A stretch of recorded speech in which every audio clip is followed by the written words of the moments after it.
मध्य प्रदेश की राजनीति में आने वाले दिनों में कुछ बड़ा होने वाला है। केंद्रीय मंत्री शिवराज सिंह चौहान और ज्योतिरादित्य सिंधिया के दो खास समर्थक नेताओं के बीच मची ठनाठनी क्या धीरे धीरे बड़े से भयंकर रूप लेने वाली है? और क्या अब सीएम मोहन यादव जल्द ही कोई बड़ा कदम उठाने वाले हैं? ये सभी सवाल एमपी के बुंदेलखंड अंचल में चल रहे राजनीतिक घमासान को देखकर उठ रहे हैं। दरअसल बुंदेलखंड के मुख्यालय सागर में इन दिनों बीजेपी के भीतर मंत्री गोविंद सिंह राजपूत और पूर्व मंत्री भूपेंद्र सिंह में चल रही आपसी तनातनी, उनके समर्थकों में चल रही गुटबाजी और दोनों के बीच शुरू हुआ घमासान दिन ब दिन नियंत्रण के बाहर होता जा रहा है। अनुशासन का दम भरने वाली बीजेपी में हालात बेकाबू हैं।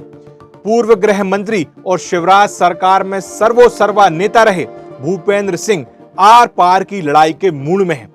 जीरो टॉलरेंस की नीति पर चलते हुए उन्होंने गोविंद सिंह राजपूत को किसी भी हालत में बर्दाश्त न करने की कसम खा ली है। इसी के चलते पहले उन्होंने संगठन को आड़े हाथों लिया, जिसमें प्रदेश अध्यक्ष वीडी शर्मा पर टिप्पणी की, जहां वीडी शर्मा को उन्होंने 5-7 साल पहले ही बीजेपी संगठन में आने की बात कहते हुए खुद को 40 साल पुराना बीजेपी का कार्यकर्ता बताया और बीजेपी को खड़ा करने में अपनी भूमिका को याद दिलवाया। और वीडी शर्मा जी को तो पार्टी में काम करते हुए अभी 5-7 ही साल हुए होंगे। इसके बाद विधानसभा सत्र के दौरान उन्होंने सरकार में एक मंत्री को आड़े हाथों लिया और याद कराया कि वो विधायक हैं, अपमान बर्दाश्त नहीं करेंगे। अब मंत्री अगर ये बोल देंगे कोई रोष नहीं है तो इसका मतलब विधायक गलत। मैं विधायक हूँ वहाँ का, तो मेरे को पता नहीं होगा कि रोष है कि नहीं है। तो मैंने यही कहा कि कम से कम कार्रवाई हो ना हो, पर सरकार की ये जिम्मेदारी भी है कि विधायक अपमानित ना हो। इस सब के दौरान उन्होंने बिना नाम लिए अपने इस गुस्से और नाराजगी के लिए गोविंद सिंह राजपूत को जिम्मेदार ठहराया। कहते हैं राजनीति में हर एक बयान के मायने होते हैं और यहाँ तो भूपेंद्र सिंह एक के बाद एक अपने बयानों से ना सिर्फ सभी को चौंका रहे थे बल्कि अपनी नाराजगी भी जाहिर करते जा रहे थे। कभी पार्टी के यस मैन की भूमिका में रहने वाले भूपेंद्र सिंह अब अचानक अपनी पार्टी के नियमों और उनके प्रति रवैये से बिल्कुल खुश नहीं दिखाई दे रहे थे। ऐसे में जब गौरव दिवस पर सीएम मोहन यादव सागर आए तो उनका गुस्सा फूट गया। उन्होंने जो किया वो जनता के सामने है और हमारे पिछले वीडियो में आप सिलसिलेवार इसको देख सकते हैं। लेकिन आज के इस वीडियो में हम बात करेंगे इस पूरी घटना के क्या मायने हैं और भविष्य में इसका क्या कुछ प्रभाव और परिणाम हो सकता है। सबसे पहले जानते हैं कि आखिर ये पूरा विवाद शुरू कैसे हुआ। दरअसल मोहन सरकार बनने के बाद ये तो साफ हो गया था कि भूपेंद्र सिंह इस सरकार में ज्यादा प्रभावशाली नहीं होंगे, क्योंकि शिवराज सरकार में मंत्री रहते हुए उन्होंने बहुतों को नाराज भी किया था और बहुत उनके लिए नाराजगी अपने दिल पर पाल रखे थे। उस दौरान उनका किसी भी निर्णय में सहमत होना न होना निर्णय को प्रभावित करता था।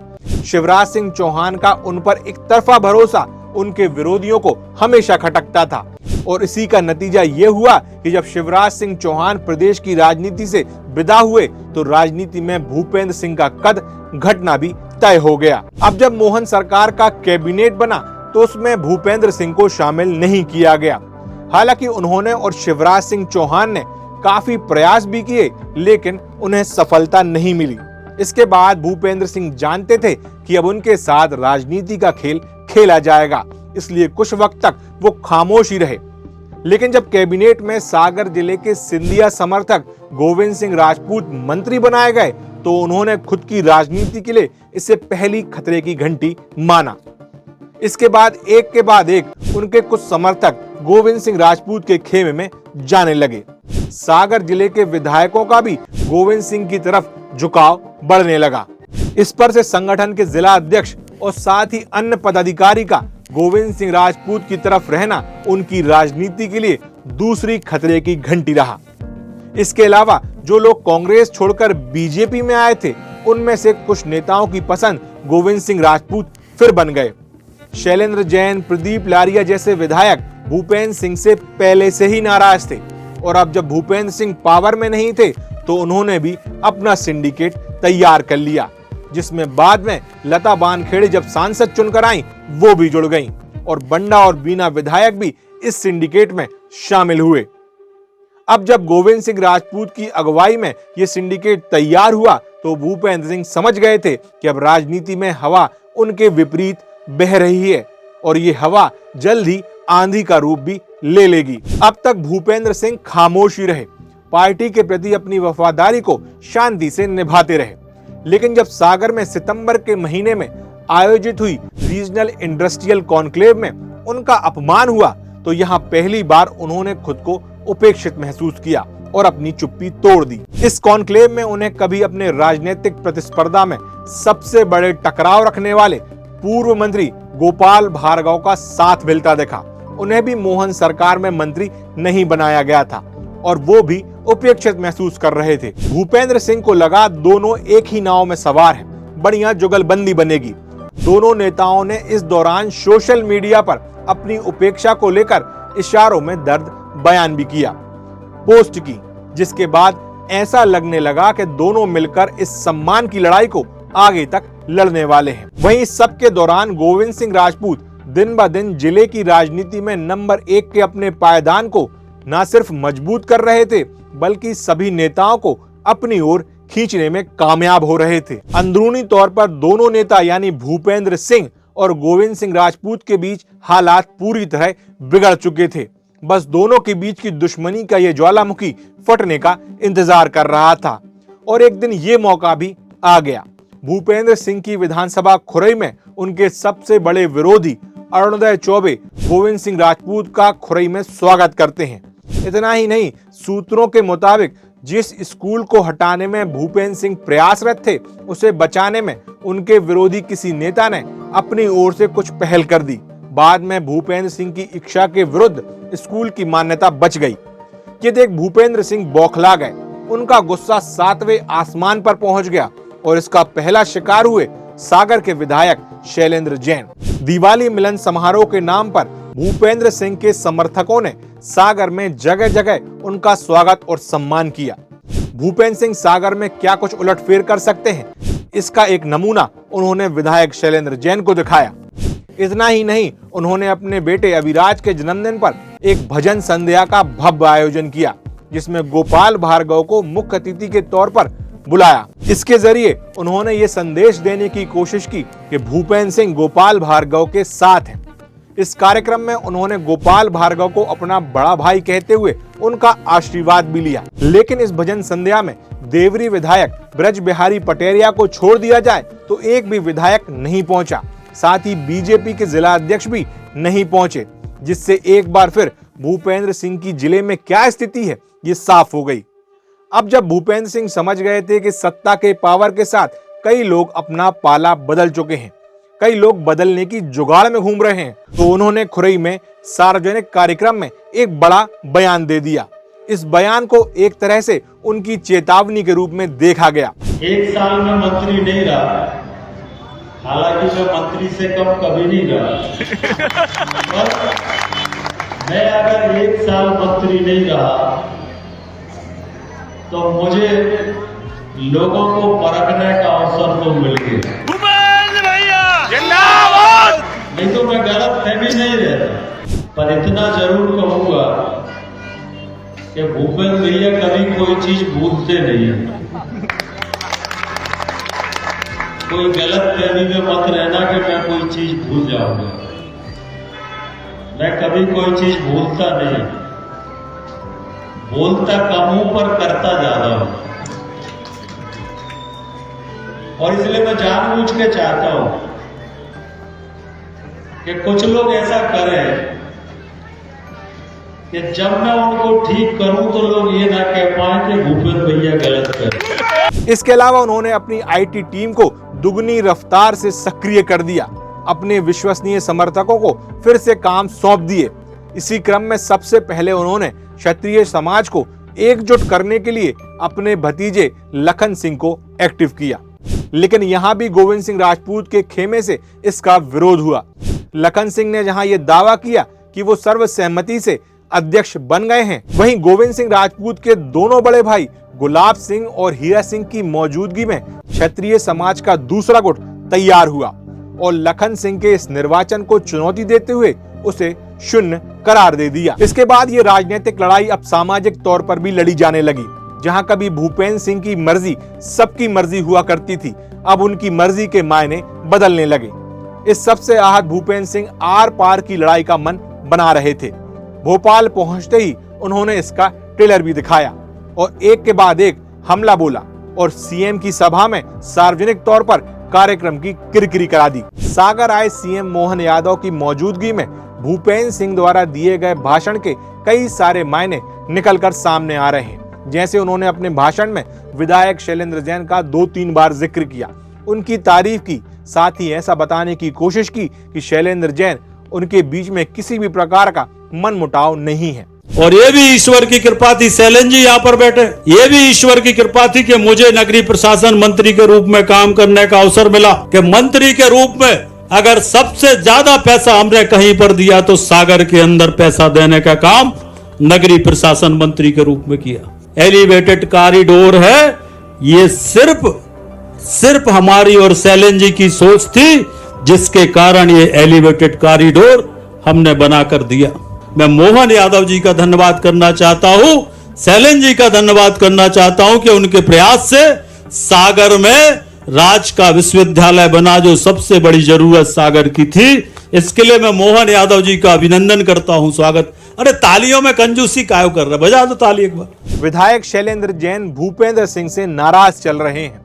हालांकि उन्होंने ये नाराजगी कभी सार्वजनिक तौर पर जाहिर नहीं की, लेकिन भीतर खाने की खबर है जब से सुशील तिवारी की पत्नी संगीता तिवारी को उन्होंने टिकट दिलवाने में अहम भूमिका निभाई है और उसके बाद से सुशील तिवारी का उनके प्रति जो रवैया रहा है, उसके लिए वो भूपेंद्र सिंह को जिम्मेदार मानते हैं। खैर, शैलेंद्र जैन की तारीफ के साथ साथ उन्होंने कांग्रेस की कमलनाथ सरकार को घेरते हुए उस वक्त कांग्रेस सरकार में मंत्री रहे गोविंद सिंह राजपूत पर इशारों ही इशारों में एक तरह से निशाना साधने की जरूर कोशिश की है। इतना ही नहीं, उन्होंने जानबूझकर अपनी 50,000 वोटों से हुई जीत का भी जिक्र किया।